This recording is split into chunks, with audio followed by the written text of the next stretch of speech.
Madam ये मेरे को फोन नहीं चलेगा।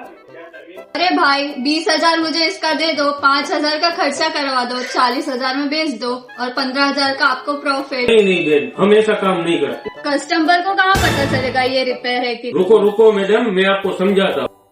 बोलो। देखो मैडम, मार्केट में इसका 1 लाख प्राइस है। मार्केट में तो इसका 80 प्राइस। रुको रुको मैडम, मैं आपको समझाता हूँ। मान लो कि ये 80,000 का फोन है, मैं आपको 60,000 में ही दे रहा हूँ। अभी तो इसमें कुछ दिक्कत नहीं आएगी। 15 दिन जाएगा आपको मालूम पड़ेगा कि डिस्प्ले चेंज है, और 15 दिन जाएगा तो आपको मालूम पड़ेगा कि बैटरी चेंज है। दूसरे 15 दिन जाएंगे। समझ गए ना आप मैडम? लोगों के मेहनत के पैसे, हम लोग सिर्फ फोन सेल नहीं करते, लोगों के सपने पूरे करते हैं। लो भाई, मेरा 20,000 का बजट है, कोई फोन दिखा दो।